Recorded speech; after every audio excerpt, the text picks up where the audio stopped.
It's your goddamn money. Do with it as you will. All right, keep your goddamn power. Stop surrendering your finances to the snapper. Okay, yeah, maybe you're in a relationship, you're together with her, whatever. But the minute you start surrendering your power, guess what?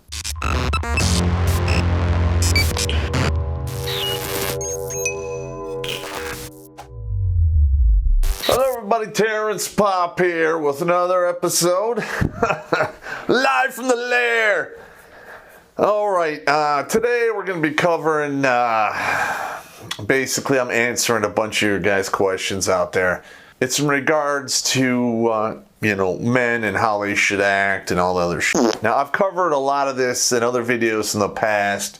Blame and shame, manipulation, and what's the other one? Oh, and, the effects of blame and shame. I don't remember exactly the titles. They're just got to dig back 2 or 3 years to find them. Now, I received some emails from guys. They're like, hey, I always find myself changing to suit the girl that I'm with at the time, and it doesn't work out, and then it just causes all kinds of problems. How do I handle that? All right, well, I'm going to tell you this right now. First of all, you are, at the end of the day, you. Don't forget that, all right? You like what you like, don't be, don't be a chameleon dude who happens to, like everything that the woman you're with is at the time so you can get some punani, because you know who does that? Male feminist, simps, white knights, and manginas. They all surrender their dignity just so they can get a shot at the pink pocket. In the grand scheme of things, it might be fun in the short term, but in the long term, you're compromising your dignity. And later on, you could be losing half your shit, your kids, your sanity, basically everything. All right, now, there's some different arguments that women use on men, and I have 9 of them here. And a lot of them are rooted in guilt, blame, and shame. All right, now, a lot of guys out there, when they get into a relationship, and then as soon as the woman starts to feel comfortable that she's got you roped in pretty good, everything you do, she'll talk about it and then put the word "for us" at the end of the sentence. This is bad for us. They're adding themselves into the equation and basically hijacking your life with the 2-letter word "us." Okay, next, they switched it up with "we." I don't know. I've talked to a lot of guys, and I've been out with some friends of mine, and some who had friends with them, and the women would be talking, and it'd always be like, "Well, we did this, and we did that, and we should do this, blah blah blah. We." What are you, French or something? God. All right. Are you sure we have enough money to do that? This particular term is used all the time, and it's a guilt bomb. All right. For instance, say, your hobby is fixing up hot rod cars. All right. You like buying fixer-upper cars, old muscle cars or what have you. You pull out the transmission, the engine, get it rebuilt, work on the car. And then you get involved with a piece of snapper. And before you know it, you'll be getting, Well, do we have enough money to get that car worked on? Or are you sure getting these heads planed? Do we have enough money for that? It's like your money is their money, okay? And there's a lot of guys out there who fall into this trap, and they wind up with the, "Yes, dear." And then they get married, and then you fall into that old saying, happy wife, happy life. And nowhere in that saying does it have anything to do with your happiness. Because your happiness has just been sapped by we. Okay, another one. Together. We are together so we can't. All right, this is actually one above we, where they're actually putting a stop the things that you want to do with that particular statement. And again, guilt. Oh, we can't do that. I'm sorry. Well, we don't have the finances for that. We can't do it. Listen, if you're bringing in a majority of the money into the relationship, marriage, or whatever you call it, it's your goddamn money. Do with it as you will. All right, keep your goddamn power. Stop surrendering your finances to the snapper. Okay, yeah, maybe you're in a relationship, you're together with her, whatever. But the minute you start surrendering your power, guess what? You're getting the hook in the nose and in the end of your penis, and you're getting led around until you die. Or she gets sick of you and takes half your shit and crucifies you, basically on the cross of family court.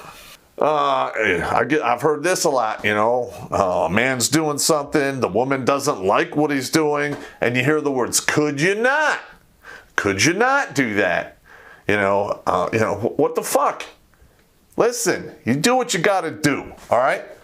And this is a blame tactic right here. It's like these women come pre-programmed with the internal blueprint to a man's psyche and how his mind works. And you can literally, subconsciously navigate a man anywhere you want him to go using guilt, blame, and shame. All right, and the sooner you gentlemen come to realize that, and you put up your little protection walls so they can't get into your brain pan and flip switches and take over, the better off you are. All right, here's another one. They use this a lot, and this is a shame one. You do something and they pull out the... Well, that hurt me. I'm upset. I can't believe you did that.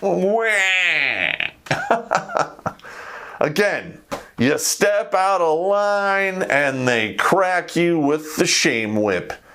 And then you pull the, I'm sorry, honey, I won't do that again, Now listen, in any relationship, marriage, relationship, or whatever the hell you want to call it, there is some degree of compromise that needs to be done. But something that should never be compromised is your dignity and self-worth. If you're just doing what you normally do and all of a sudden she pulls out that why you doing that hurts me when you do that, guess what she's trying to do? She doesn't like you as you are. She wants to change you into something else. And I can guarantee you this, once she is successful at changing you to whatever she wants in her sick, twisted mind, you're going to get you're not the man that I met, or you're not the man that I married. I need to get out of this. She's going to lose all respect for you. You're going to go from a 9-10 to like a 2-3. You might get that, well, let's be friends. I love you. I'm not in love with you speech. I've heard that a million times. I mean, come on. Here's one that worked on me in the past. I don't want to be with anyone that does that. And I'm going to talk about this one on the next board when we get to it. And again, this one is both shame and guilt. All right, this is specific things that you do that they want you to stop, like smoking a pipe. Maybe you like to drink 2 to 4 fingers of whiskey at night and chill out and watch something. Maybe you have some kind of hobby or whatever. It doesn't matter. They will pull this one, and this is an indirect ultimatum. They're decision points. Either you adhere to it or you don't. If you adhere to it, guess what just got flushed down the toilet? Your self-respect and your dignity. I personally don't deal with ultimatums. The minute I get one, guess what? The temporary button has just been flipped and they are on the conveyor belt off the wall into the junk pile. Or, why? What's the difference? Blame and shame. Like, for instance, they want you to, I call this calendar sabotage, and I've had this happen to me a lot in the past. You don't have anything planned for the weekend. You're looking forward to doing nothing. Watch the game, maybe. Maybe spend 40 minutes and mow the grass. But other than that, you don't have anything planned. And guess what? Sometimes that is okay. It is healthy to decompress. All right. A lot of people need to have time like that so they can think things through. They could unsnarl the worm pile in their brain pan of shit that's going on in their life. They can rethink things at work, what have you. All right. So the minute, you're doing that, they come in and they pull the, oh yeah, we're going to go do this, this, and this. And you're like, what? I was planning on doing nothing. And what do they say? Well, why? What's the difference? The difference is just what I explained to you guys. This is very, very selfish when women pull this on a man. They calendar sabotage you, or they change your plans at the last minute and pull the, why? What's the difference? Okay, and you can't even give a rational argument what that difference is because you're dealing with an emotional creature who doesn't really flip switches for, rationale and logic very well. So there you go. All right, number 10. What would your family think? This is shame all over it. I have talked to countless soldiers who have been brainwashed by their significant other that if they do, X, Y, or Z, their family will be ashamed of them. Now, granted, there are some things you can do where that will happen.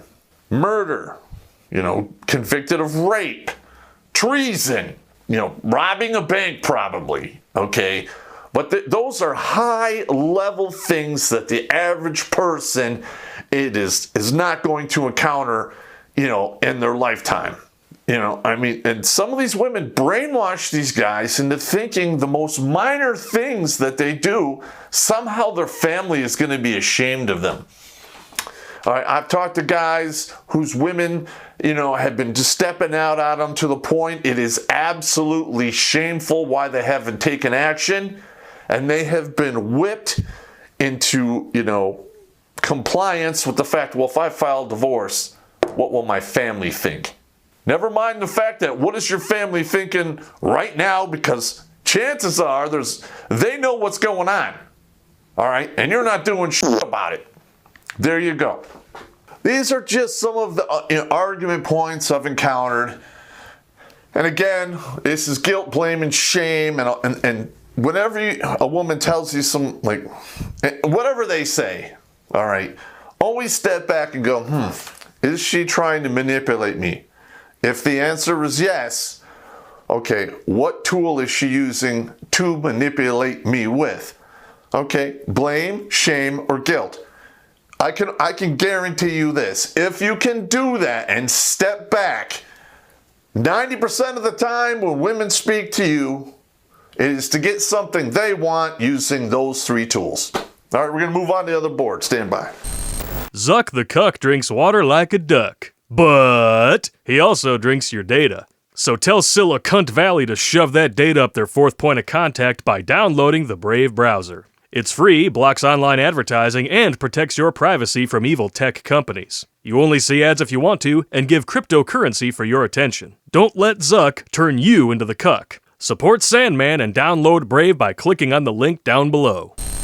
And these are the effects of said manipulation. And I've seen this like clockwork over the past, 35 years. I've been retired almost 2 years now. So, 35 years. All right, I've talked to countless men who did not re-enlist, got out of the service, and then I talked to them, 2, 4, 10 years later, and they're like, I should have stayed in, she told me if I re-enlisted, she's going to divorce me, and I got divorced anyway, and I missed out on, being retired from the military or all the cool shit you do in the military or what have you, and I just turn a wrench now, my life is hell. Missed opportunity. I can't tell you how many guys I've talked to who have missed jobs, promotions, better women, or just flat out experiences. All right? Listen, money is money. Money can, contribute to your happiness, but it doesn't buy happiness. All right, now, if you go from, the vagina to the grave and you have lived a very full life with a lot of experiences, you are a wealthy man. If you're with a woman who just wants you to play it safe, yeah, you'll make it to the finish line, but you're not going to win at the game of life. There you go. Next one. Missed money. I know 3 guys who didn't re-enlist when they were in the special forces at a particular time, where they were getting a $100,000 cash bonus for 6 years. And later on, it was $100,000 for 3 years. They were in country. They could have re-enlisted. They would have got $100K tax-free. But no. Had to get out of the service. Woman didn't want it. Blah, blah, blah. All right, I've talked to some guys, because I used to work in the financial field, who, were offered, area manager promotions where they get a very good base salary and they manage, part of the state to a whole state. One guy even had 3 states to manage. But it would take a lot of time and there'd be a lot of traveling. Nope. They took a pass on that. The guy missed out on probably millions and millions of dollars, and he still got divorced and lost half his shit.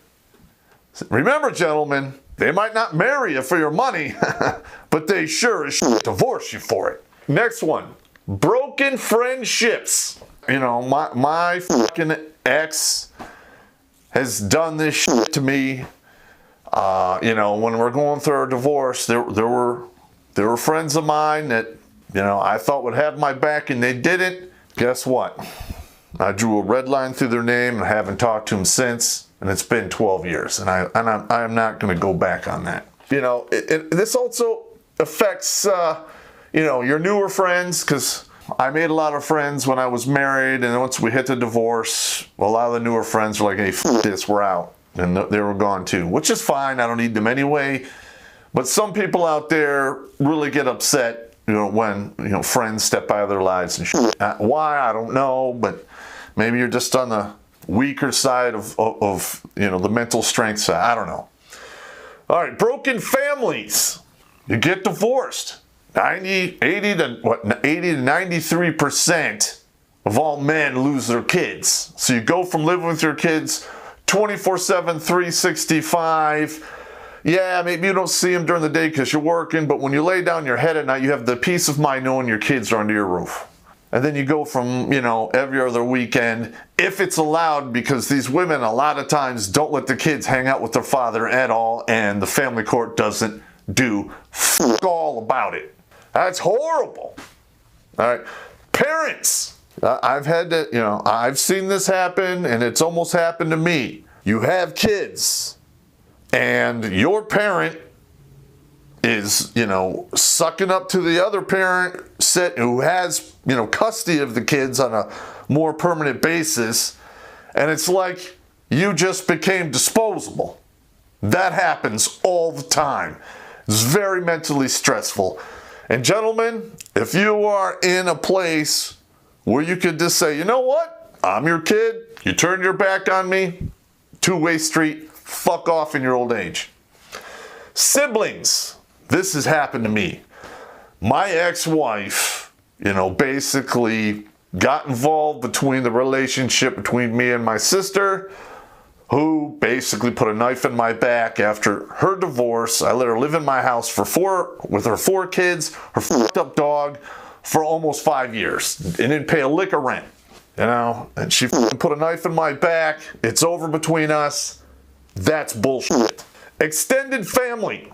If you haven't guessed by now, really don't get along with my family that well. I'm a very conservative guy.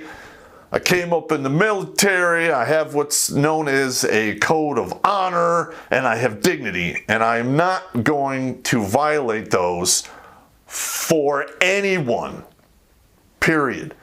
Because at the end of the day, when you are, broken and in bed, the only thing you're gonna have left before you kick your air addiction is your dignity and your honor. I had extended family who wanted to play stupid games. Haven't talked to them since. Never will. F them. All right, destroyed lives. I have seen this a lot. I have seen guys go to prison. I was talking to a guy about 6 years back, worked for the big three, got laid off when a retooling was taking place. He was making 120 grand. He went to the court and said, I can't afford this child support. I lost my job. And they said, well, you have earning potential. Suck it up. 3 years later, charged him with felony evasion child support. And he did, I believe, 4 years for it. He was sentenced to 6. Got out at 4. And he still hasn't worked, a decent job since and has been in and out of jail, 60 days in, 60 days out, lives in the street. He's all fucked up. There's nothing we can do about it. It ruined his fucking life. Now, one of the main reasons I do what I do is I'm trying to stop guys from committing suicide.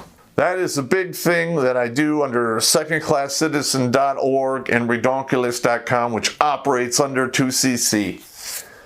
Is I'm trying to knock down that number of suicides out there because it is ridiculous. And just the veterans alone is 22 a day. If you do the math, 22 a day times 18 is almost 3 times the amount of people who were killed in Vietnam. And that's not even taking into account the normal male suicide rate, which I'm pretty sure anywhere from 70 to 80% of them have some kind of contact in the past with a divorce or family court. We also have addictions. This causes a lot of strife. And a lot of men seek solace in drugs and alcohol. All right? I'm not going to lie to you guys. It's the truth. All right? A lot of the homeless out there are alcoholics. And then you talk to enough of them, you get the picture that somewhere in their past, they got basically crucified in a divorce or had a really nasty breakup, which basically led them right down that road. Okay, another thing that destroys lives. The stress involved in all of this shit destroys men's health. All right, listen, you lose your kids and you're depressed, a lot of the time, you have a very high chance of dying of a heart attack early. Now, men normally die sooner anyway, but this stress lets that happen a lot faster. And I put spiritual in here too, because a lot of guys I talk to, they just lose all faith in everything. They're like, how the fuck can a system exist and a God allow this to happen? And to be honest, I don't blame them. All right. And the last casualty or last effect here is happiness. You can never, ever find happiness in something outside of yourself. You have to build it within. And a lot of men basically look for this happiness, being in service to a wife, family, what have you, and that gets, basically pulled away, and they lose their happiness over it. And unhappy people have health issues and spiritual issues, and they wind up going, suicide, addiction, and probably homelessness. At the end of the day, gentlemen, do this. Be yourself. Follow your heart and do not change. I don't care if she does cheetah flips and both of her tits can kiss you at the same time and, it is awesome. Be yourself. All right? And if she's not cool with that, she's not right for you, walk away. All right, gentlemen, that is my rant for the day. Take it easy.